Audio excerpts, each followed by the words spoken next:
Hello বন্ধুরা, রঙিন গল্পে আপনাদের স্বাগত। আমাদের গল্পগুলি যদি আপনাদের ভালো লেগে থাকে তাহলে আমাদের চ্যানেলটাকে সাবস্ক্রাইব করে পাশে থাকা বেল আইকনটিকে ক্লিক করে দেবেন।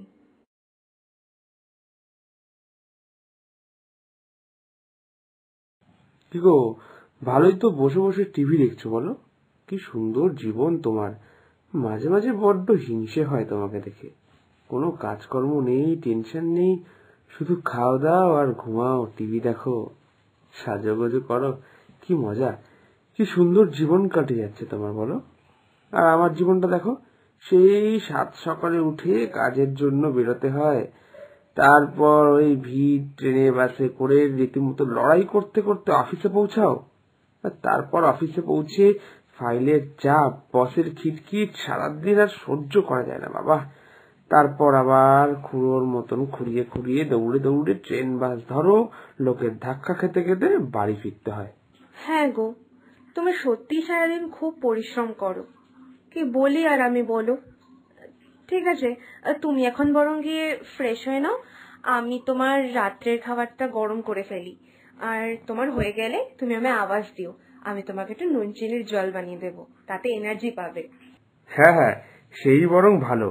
আমার এনার্জির জন্য কিছু শরবত টরবত বানাও। হ্যাঁ, কি অবস্থা দেখো, তুমি সারাদিন ঘরে বসে বসে এনার্জি জমাচ্ছ, আর আমি সারাদিন পড়ি মরি করে পরিশ্রম করছি আর এনার্জি শেষ করছি। কি অবস্থা আমাদের, হ্যাঁ?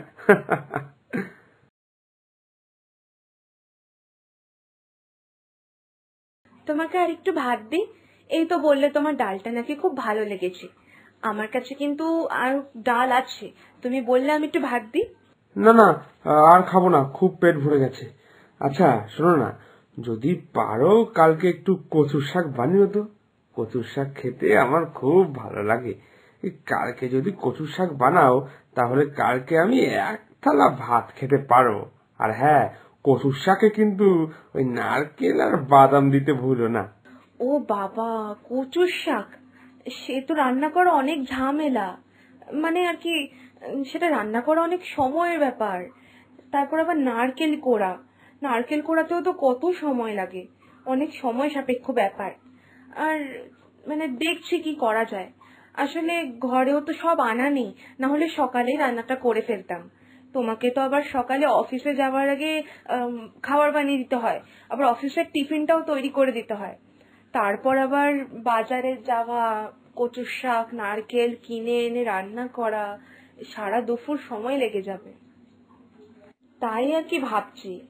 বাবা, এমন করছো, তোমাকে যেন কি নাকি করতে বলেছি। সারাদিন তো ওই ঘরেই শুয়ে থাকো, তা একদিন দুপুরে একটু না শুয়ে যদি আমার জন্য একটু রান্না করো, তাহলে কি এমন হবে শুনি?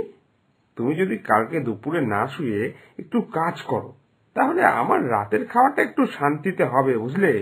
ঠিক আছে, তাহলে তাই হোক।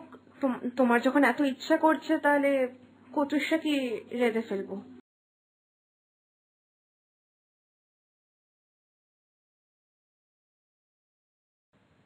এই শোনো না, বোন ফোন করেছিল বুঝেছো।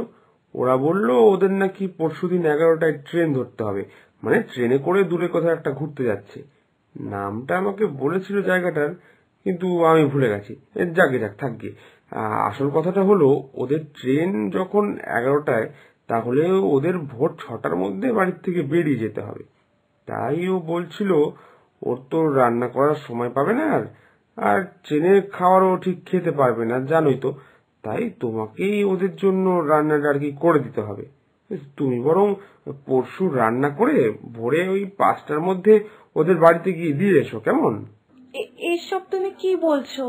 মানে বুঝলাম যে বোন কোথাও ঘুরতে যাবে, রান্না করার সময় পাবে না, কিন্তু ওদেরকে ভোর 5:30টার মধ্যে খাবার পৌঁছে দিতে গেলে তো আমাকে ভোর 3টের সময় উঠে রান্না বান্না করতে হবে।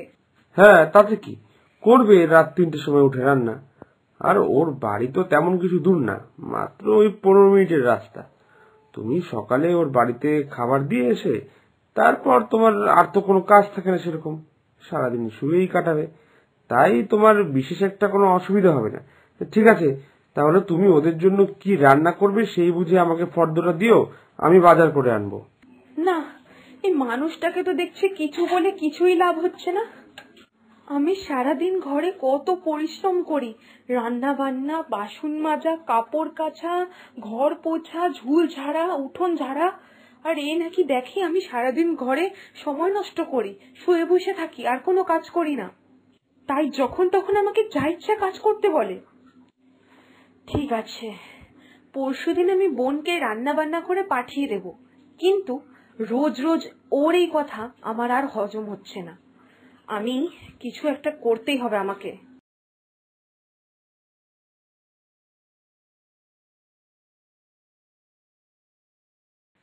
এ কি, উঠোনটা আজকে এত নোংরা কেন? উমা উঠোন ঝাড় দেয়নি? এ কি, উমা?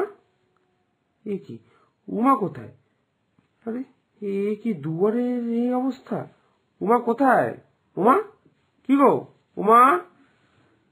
না, ও তো রান্নাঘরে নেই। আর রান্নাঘরে বাসন টাসন সব এঁটো, এসব কি অবস্থা? তাহলে কি ওর শরীর খারাপ? কিছু হলো নাকি? না না, মনের ভিতরটা কেমন করছে। উমা কোথায়? ও কি তাহলে শোয়ার ঘরে? তাহলে সাড়া দিচ্ছে না কেন? উমা, কি গো? উমা, উমা, এ কি, তুমি ঘুমাচ্ছ? তোমার কি শরীর খারাপ লাগছে নাকি? মানে, তোমার শরীর খারাপ না, তুমি এমনি বিশ্রাম করছো? ঘর দুয়ারের এই হাল, রান্নাঘরে এঁটো বাসন, এই বাইরেটা নোংরা, কি করেছো তুমি? তুমি কি আমার সাথে মজা করছো নাকি? হ্যাঁ, যা বাবা, এতে আবার মজা করার কি আছে? না আর কি, তুমি তো বলো যে আমি ঘরে সারাদিন কোনো কাজ করি না, শুয়ে বসে থাকি, বিশ্রাম করি, তাই তোমার কথাটাই আজকে সত্যি করব ভাবলাম। সেই করতে গিয়েই তো আজকে ঘরে কোনো কাজ না করে একটু বিশ্রাম করছিলাম। আচ্ছা, এখন সময় নষ্ট না করে ফ্রেশ হয়ে গিয়ে একটু নিচে রুটি তরকারির দোকান থেকে রুটি তরকারি নিয়ে এসো। আমি তো আবার রাত্রের খাবারও বানাইনি।